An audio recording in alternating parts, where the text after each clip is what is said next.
መሸይኾቹ አውሊያዎች ሱላሃዎች እነዚህ ትልቆቹ ደርሰውለት በአይኑ ስላየው የፈለገ ሰው የፈለገ ቢል ጆሮ ባርባም ይላል። ኢዛ ሰአልተ ፈስአልላህ መጠየቅ በፈለክ ጊዜ አላህን ጠይቅ። ዛሬ ደግሞ ኢዛ ሰአልተ ፈስአሊል ወልየል ፉላን መጠየቅ በፈለክ ጊዜ እከል የሚባለውን ወልይ ጠይቅ ተባለ ማለት ነው። መሸይኾቹ አውሊያዎች ሱላሃዎች እነዚህ ትልቆቹ ደርሰውለት በአይኑ ስላየው የፈለገ ሰው የፈለገ ቢል ጆሮ ባርባም ይላል። እኔ ያየሁት ነው በቃ ባይኔ ያየሁት ማንም ነጭነቱን ካየሁ በኋላ ጥቁር ነው ቢል ሰውን ያላምን ነው የሚለው። ጤና ስጡ እንላለን፣ ጤና እናገኛለን። ሀያታችንን አቆዩ እንላለን፣ ሀያት እናገኛለን። ክብረት እንላለን፣ መውለድ እንላለን። የምንፈልገውን ነገር ከዚህ ቦታ ላይ አግኝተን እንጂ አንሄድ። እዚህ ቀርቶ እዛው ሆነን ነው በእሳቸው ሰይድ ሸረፈድን እሳቸውም በዚህ አይነት ስለምንጠቀምባቸው ራሱ መናቂባቸው ድረስ አለን። አሁን ራሱ እሳቸው ሽሊላ ወሊ ኮርማ ወራፊ ሙሽራው ደግ ይላል።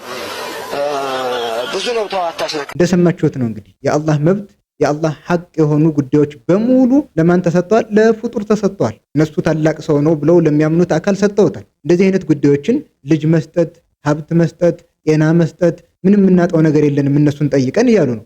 ይህ ጉዳይ ሁሉ እንግዲህ ለፍጡር ከተሰጠ የአላህ መብት ምንድነው አላህ የሚጠየቀው? በጣም በሚያሳዝን መልኩ እየተሰራ ያለው እየተጠራን ያለው ወደዚህ እምነት እንድንመጣ ነው። ተመልከቱ እንግዲህ እነዚህን ነገራቶች ሁሉ ትቶ የአላህን ፍጡሮችን መለመን ትቶ ቀልቡን ወደ አላህ ያዞረ ጉዳዩን ሁሉ አላህን የሚጠይቅ አካል ነው እንግዲህ ወሃቢያ እየተባለ ያለው ማለት። አንተ አላህን የምትለምን ከሆነ የአላህ ባሪያ የሆኑትን አካላቶች ወልይም ይሆኑ ሷሊህም ይሆኑ ምንም ይሆኑ እነሱን አላህ እንደምለምነው እነሱን አልለምንም ካልክ አንተ ወሃቢይ ነህ። አጠቃላይ አላህ የሚጠየቅባቸውን ጉዳዮች በሙሉ እነዚህን አካላት እነሱ ዘንድ የተከበሩ መሻይኽ ወልይ የሚባሉ አካላቶችን ካልጠየቅ አንተ ወሃቢይ ነህ። ወሃቢይ በሚል ማስፈራሪያ ሰውን እንዴት ከአላህ እንደሚያርቁት ተመልከቱ። እንደሰማችሁት ልጅ ሲፈልግም አፍያ ሲፈልግም የተለያዩ ነገሮችን ሲፈልግ የሚጠይቀው እነዚህን አካላት። አላህ እኛን ለምን ፈጠረ? ለምን ዓላማ ነው እኛን የፈጠረ? እንደዚህ አይነትን አምልኮ ለእኔ እንድታደርጉ ወማ ኸለቅቱል ጅነ ወልኢንሰ ኢላ ሊያዕቡዱን ጅኖችንም የሰው ልጅንም እኔን ሊገዙኝ እንጂ አልፈጠርኳቸውም። እኔን ሊገዙኝ እያለ አላህ እነ ሸህንትናን የምትገዙ ከሆነ ታዲያ ምኑን የአላህን ትእዛዝ አሟላችሁ? ትክክለኛው ኢስላም ትክክለኛው ሸሪዓ የቱ ነው? አላህን መገዛት ወይስ ፍጡርን መገዛት? ይህ ሁሉ የአህባሽ ሴራ ነው። መሸይኾቹ አውሊያዎች ሱላሃዎች እነዚህ ትልቆቹ ደርሰውለት በአይኑ ስላየው የፈለገ ሰው የፈለገ ቢል ጆሮ ባርባም ይላል።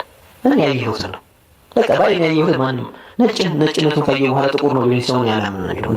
አህባሽ በሀገራችን ላይ እየሰራው ያለ ሴራ ነው። የእነዚህን ሰዎች ጥመት አንድ ባንድ እያወቅን ራሳችንን ከዚህ የጥመት መንገድ ልንጠብቅ ይገባል። ነቢዩ ሰለላሁ ዐለይሂ ወሰለም እኮ ሷሃቦችን ገና ከልጅነታቸው ጀምረው ነው በተውሂድ ላይ የሚያነጿቸው። ቀልባቸው በማንም ፍጡር ላይ እንዳይንጠለጠል በእሳቸውም ላይ እንኳን ቀልባቸው እንዳይንጠለጠል አላህን ብቻ እንዲለምኑ በህፃንነታቸው ነው ቀልባቸውን ከአላህ ጋር የሚያያይዙት። ኢብኑ አባስ ረዲየላሁ አንሁ ልጅ እያለ ነቢዩ ሰለላሁ ዐለይሂ ወሰለም ያስተላለፉለትን መልእክት ሲነግረን ምን ይላል? ኩንቱ ኸልፈ ነቢይ ሰለላሁ ዐለይሂ ወሰለም የውመን ፈቃለ ያ ጉላም ኢኒ ኡዓሊሙከ ከሊማት እሕፈዚላህ የሕፈዝከ እሕፈዚላህ ተጅድሁ ቱጃሃክ ኢዛ ሰአልተ ፈስአሊላህ ወኢዛ እስተዐንተ ፈስተዒን ቢላህ። ሌሎችም ተውሂድ አዘል መልእክቶች አሉት፣ ገብታችሁ ይሁት። ኢብኑ አባስ ምን ይለናል እዚህ ሐዲስ ላይ? ከዕለታት አንድ ቀን ከነቢዩ ሰለላሁ ዐለይሂ ወሰለም ኋላ ተፈናጥጬ ነበር አለ። ከዛም ነቢዩ ሰለላሁ ዐለይሂ ወሰለም ምን አሉት? አንተ ልጅ ሆይ እኔ ማስተምርህ ነገር አለኝ ብለው ከነገሩት ውስጥ ነቢዩ ሰለላሁ ዐለይሂ ወሰለም ምን አሉ? እሕፈዚላህ የሕፈዝክ፣ አላህን ጠብቅ አላህ እሱ ይጠብቅሃል።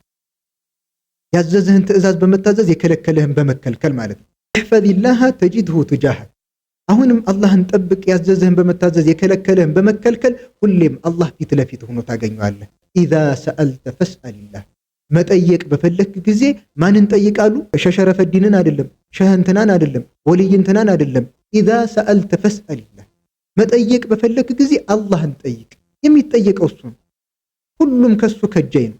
ወኢዛ እስተዐንተ ፈስተዒን ቢላህ፣ እገዛም ካስፈለገ ከአላህ እገዛን ጠይቅ አላህ ያግዝሃል ብለው ሌሎችንም የተውሂድን ቃና ያዘሉ መልእክቶችን ነቢዩ ሰለላሁ ዐለይሂ ወሰለም ገና በህፃንነታቸው ሰሃቦችን የዚህን አይነት መልእክት ያስተምሩ ነበር።